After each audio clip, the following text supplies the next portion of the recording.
Баршаңызға қайырлы күн достар. Бүгін сіздермен люля кебаптың үй жағдайында жасалу түрін көрсетемін. Духовкада дайындалады, өте нәзік, өте дәмді болып шығады. Міндетті түрде дайындап көріңіздер және видеоның соңына дейін қараңыздар.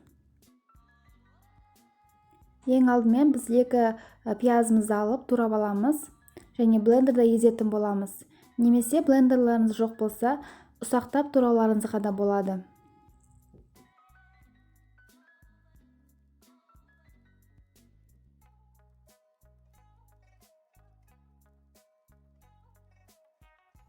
Sarımsaқты да солай турап езетін боламыз.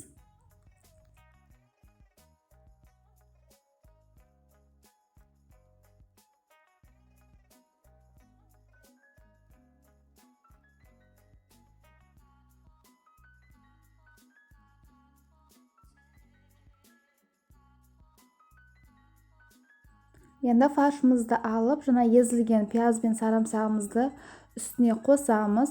Үстіне дәміне қарай тұзын, бұрышын қосамыз. Және де әбден қолымызбен езетін боламыз. Қолымызбен әбден езіп тұрып араластырыңыздар, сонда сіздердің жаңағы люля кебаптарыңыз дәмді, нәзік болып шығады.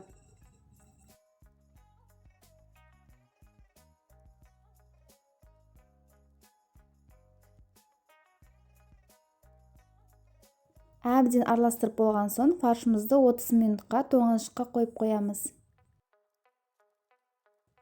Енді фаршымызды алып, осындай дөңгелектер істеп шығамыз.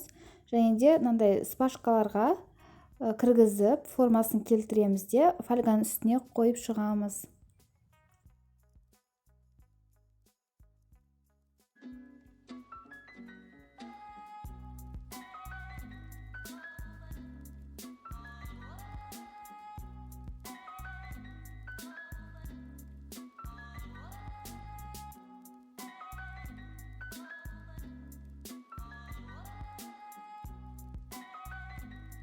Міне достар, мен жайын жасап алдым. Енді осыны 220 градусқа қызып тұрған духовкаға 25-30 минутта пісіріп алатын боламыз.